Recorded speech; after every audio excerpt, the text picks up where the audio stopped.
Baik, Assalamualaikum warahmatullahi wabarakatuh. Melanjutkan materinya ke anggaran. Baik, pada teman ke-10 ini kita akan bahas tentang anggaran. Kita lihat dulu definisinya. Anggaran anggaran perencanaan keuangan untuk masa depan yang membuat tujuan dan tindakan untuk mencapai tujuan tersebut. Sebelum menyusun anggaran, organisasi terlebih dulu harus mengembangkan rencana strategi, mengidentifikasi strategi aktivitas dan operasi sehingga dapat menerjemahkan keseluruhan strategi ke dalam tujuan jangka panjang dan jangka pendek. Selanjutnya, tujuan penganggaran. Menerjemahkan, pertama menjabarkan perencanaan strategi, kedua membantu aktivitas koordinasi, ketiga untuk melimpahkan tanggung jawab, dan empat untuk mendapatkan komitmen sebagai dasar evaluasi kinerja manajer. Ini sebagai tujuannya di dalam melakukan budget. Kemudian karakteristik anggaran. Pertama itu menaksir potensi laba unit bisnis. Jadi dilihat untuk tahun ke depan berapa potensi bisnis yang ada. Nah, dari situ kita akan penganggarannya berapa untuk bisa mencapai laba tersebut. Kemudian dinyatakan dalam satuan moneter yang didukung dengan jumlah satuan lain atau satuan non moneter. Biasanya mencakup periode 1 tahun. Merupakan komitmen manajemen sepakat untuk menerima tanggung jawab pencapaian tujuan anggaran. Kemudian penyusunan disetujui oleh atasan. Hanya dapat diubah dalam kondisi tertentu. Secara berkala kinerja keuangan aktual dibandingkan dilakukan analisis selisih serta penjelasan. Ini adalah 7 dari karakteristik anggaran. Nah, terdapat 4 rancangan dasar terhadap anggaran. Pertama itu anggaran inkremental, kemudian anggaran basis nol, kemudian penganggaran statik dan penganggaran fleksibel. Kita lihat pertama penganggaran inkremental, yakni metode anggaran yang hanya mempertimbangkan perubahan sumber daya dari anggaran tahun sebelumnya. Dalam ini anggaran sebelumnya berfungsi sebagai landasan penganggaran sumber daya inkremental. Keunggulan dari rancangan inkremental adalah bahwa rancangan ini menyediakan proses penganggaran dengan hanya memperhitungkan kenaikan pos anggaran. Kelemahannya adalah bahwa pemborosan dan inefisiensi dapat menumpuk pada tahun ke tahun tanpa diketahui. Kemudian anggaran statik budget, ini merupakan anjangan yang dipakai oleh banyak perusahaan jasa dan ada banyak fungsi. Jasa mendukung sebagian pemilihan bagian akuntansi dan sebagian hukum. Kemudian anggaran fleksibel. Anggaran ini mengkaitkan volume aktivitas dengan jumlah rupiah yang dianggarkan. Bermanfaat terutama dalam menaksir dan mengendalikan biaya pabrik dan beban operasi, atau fleksibel budget. Kemudian anggaran penjualan, yakni merupakan skedul rinci memperlihatkan penjualan yang diarahkan untuk periode yang akan datang. Anggaran penjualan berasal dari estimasi permintaan dan kesanggupan untuk memasok produk perusahaan pada harga tertentu. Kemudian contoh anggaran penjualan. Sebuah perusahaan yang bergerak di bidang usaha industri tas anak-anak dan merencanakan penjualan ke beberapa daerah. Secara kuartalan sebanyak 200.000 unit selama 2006. Berikut disajikan informasi berkenaan dengan rencana penjualan, yaitu rencana penjualan 4 kuartal, 20.000 unit, 60.000, 30.000 dan 18.000. Harga per unitnya adalah 1.000. Nah, kemudian tagihan kas tas kuartal 4 pada tahun sebelum 2005 adalah 3.100.000. Tagihan kas penjualan berikutnya 70% dari ditagih dalam kuartal penjualan, sedangkan sisanya adalah 30% ditagih pada kuartal berikutnya. Nah, penjualan kuartal keempat terdapat sebanyak 5.400.000 yang tidak tertagih dimasukkan sebagai piutang usaha pada akhir tahun periode 2006. Nah, contoh laporannya, KTS-nya buana anggaran penjualan 3 Desember ini ekspektasi penjualan, kemudian ini harga per unitnya tadi 1000, kemudian jumlah penjualan. Nah, baru dikali ini piutang usaha kuartal 1 20 juta kali 70%, ya, 30%. Kemudian kuartal kedua, ya, kuartal ketiga juga. Nah, dimensi penganggaran, ya, bagaimana anggaran dibuat dan bagaimana anggaran digunakan untuk mengimplementasikan rencana organisasi. Itu merupakan dimensi dari penganggaran. Nah, pembuatan anggaran, pengarahan koordinasi jawab untuk mengarahkan dan mengkoordinasikan seluruh proses anggaran organisasi. Anggaran induk rencana keuangan komprehensif untuk keseluruhan organisasi. Anggaran induk dapat dibagi menjadi anggaran operasi dan anggaran keuangan. Anggaran operasi yang menjelaskan aktivitas yang menghasilkan pendapatan untuk perusahaan, penjualan produksi dan persediaan barang jadi. Hasil utama dari anggaran operasi adalah laporan laba rugi yang dianggarkan. Jenisnya anggaran penjualan, anggaran pembelian dan pemakaian bahan langsung, dan anggaran TKL. Anggaran HP, anggaran biaya penjualan dan administrasi umum. Anggaran persediaan akhir barang jadi, anggaran HP produksi dan anggaran HP penjualan, harga pokok misalnya. Kemudian anggaran keuangan terkait dengan masa keuangan berupa kas tersedia, pembiayaan dan penerimaan kas. Jenis anggaran kas, anggaran laba rugi dan anggaran neraca. Anggaran untuk evaluasi kinerja, menentukan bagaimana jumlah yang dianggarkan dibandingkan dengan hasil aktual, kemudian mempertimbangkan dampak anggaran itu terhadap perilaku manusia. Dimensi perilaku, perilaku positif jadi bila tujuan dari setiap manajer sesuai dengan tujuan organisasi. Perilaku disfungsional merupakan perilaku individu yang memiliki konflik dasar dari tujuan dari organisasi. Feedback, ya. Nah, feedback memberikan laporan penilaian kinerja secara berbeda dalam waktu, menjadikan mereka mengetahui keberhasilan upaya telah dilakukan, dapat mengambil tindakan korektif mengubahnya jika diperlukan. Memberikan insentif moneter dan moneter. Individu termotivasi tidak hanya oleh hadiah. Selain faktor ekonomi, individu juga termotivasi oleh jaringan kompleks dari psikologi serta faktor sosial. Kemudian penganggaran partisipasi, ya. Dalam ini mereka menekankan pada pemenuhan tujuan secara umum, bukan pada setiap anggota. Standar realistis, ya. Tujuan anggaran, ya, digunakan untuk mengukur kinerja. Dengan demikian tujuan harus berdasarkan kondisi dan pengharapan yang realistis. Anggaran harus mencerminkan kenyataan operasi seperti tingkat aktivitas, aktual efisiensi dan kecenderungan ekonomi secara umum, ya. Kemudian pengendalian biaya. Para manajer hanya diberikan tanggung jawab atas biaya yang harus dapat mereka kendalikan. Biaya yang dapat dikendalikan adalah biaya dapat dipengaruhi oleh manajer yang bersangkutan. Hubungan anggaran dengan perencanaan strategi. Keduanya merupakan aktivitas perencanaan. Fokus anggaran 1 tahun, perencanaan strategi berapa tahun. Anggaran mengacu pada perencanaan strategi. Dasar anggaran pusat pertanggungjawaban. Perencanaan strategi adalah jenis produk dan program yang lain.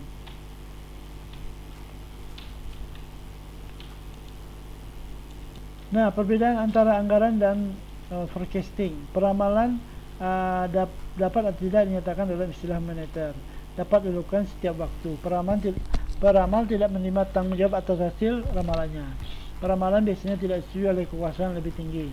Peramalan diperbarui secepat informasi baru menunjukkan adanya perubahan kondisi. Berbagai varian dalam peramalan tidak dianalisis secara formal ataupun berkala.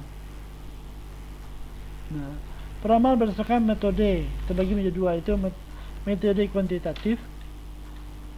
Metode peramalan kuantitatif dapat dikelompokkan menjadi dua jenis, yaitu metode seri waktu, metode deret berkala atau time series.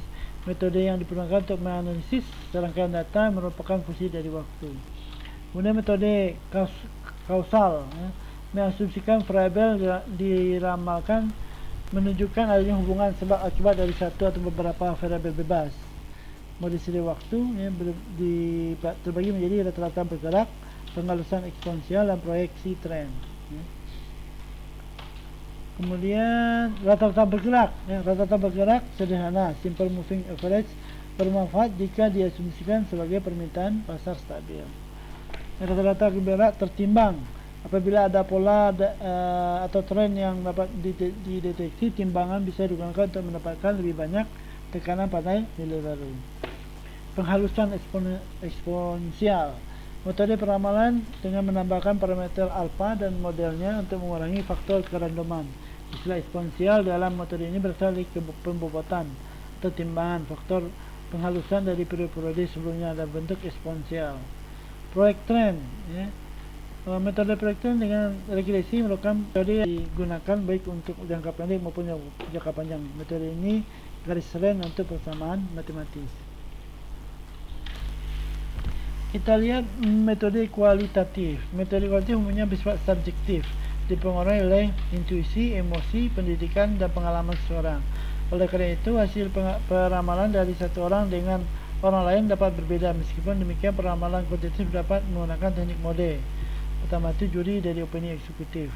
Metode ini mengambil opini untuk dapat dari sekelompok kecil, manajer atau puncak atau manajer, kemudian gabungan tenaga penjualan. Setiap tenaga penjualan meramalkan tingkat penjualan di daerahnya yang kemudian digabung pada tingkat provinsi dan nasional mencapai ramalan secara keseluruhan. Kemudian metode Delphi, dalam metode ini serangkaian kuesioner disebarkan kepada responden, jawabannya kemudian diringkas dan diberikan kepada ahli dibuat peramalannya. Metode merangkum hasilnya untuk dipakai para ahli untuk menganalisis keuntungan metode ini. Hasilnya lebih akurat, lebih profesional, sehingga hasil peramalan diharapkan mendekati aktualnya.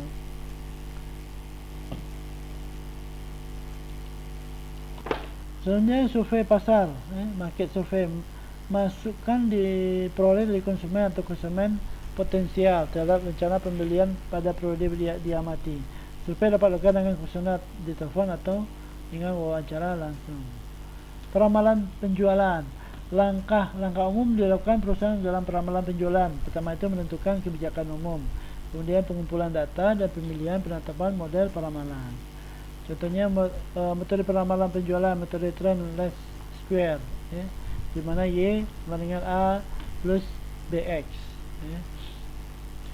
Kemudian metode kuadratik, Y sama dengan A plus BX plus C kuadrat.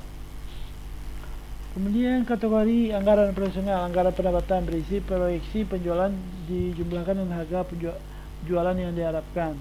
Anggaran persediaan, anggaran produksi dan harga pokok penjualan. Anggaran biaya pemasaran, pengeluaran dikeluarkan untuk memperoleh penjualan.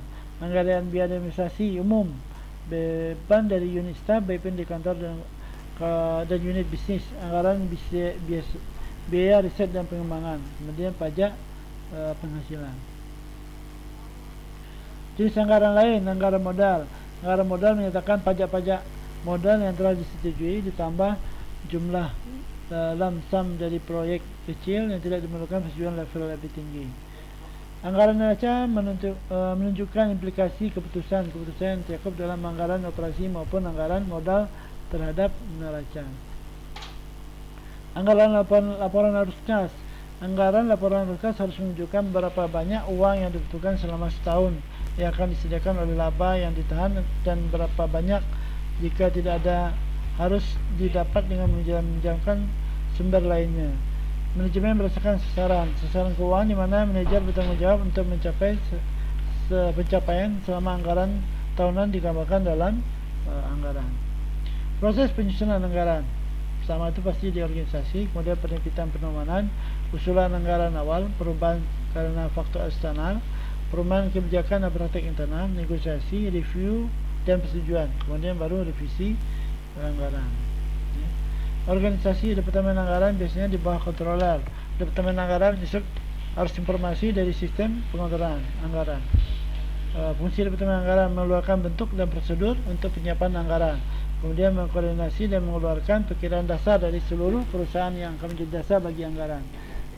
Tiga, memastikan bahwa informasi disampaikan dengan baik antar unit perusahaan. Kemudian menganalisis anggaran yang diajukan dalam menunjukkan usulan pertama kepada pembuat anggaran dan kemudian berasional manajemen.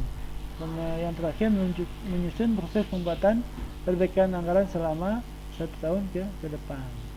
Nomor 6 itu mengkoordinasi pekerjaan dari Departemen Anggaran eselon yang lebih rendah, menganalisis laporan pekerjaan terhadap anggaran dan mengartikan hasil dan menyiapkan kesan untuk senior manajemen.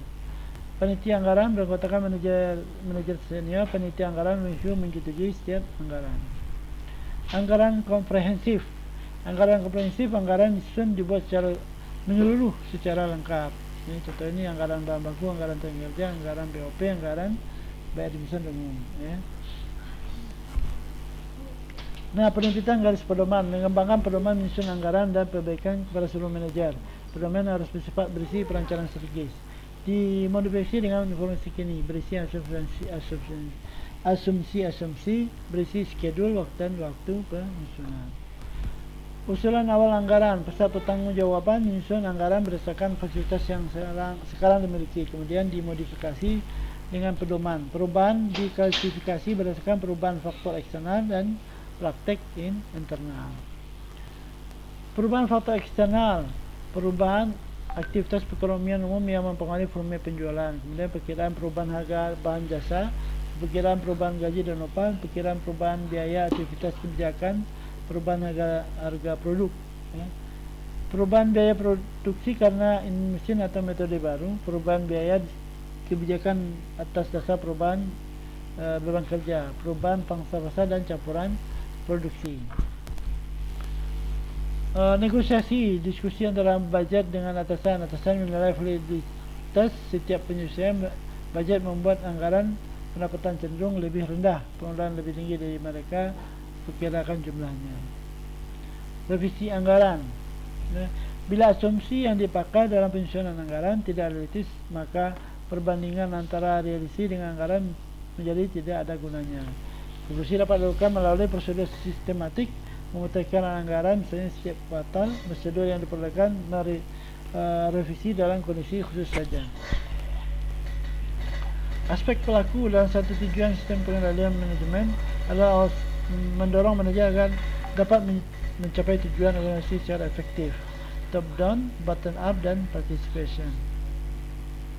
Nah, derajat kesulitan target anggaran. Anggaran dapat mencapai bila kemungkinan tercapai 50%.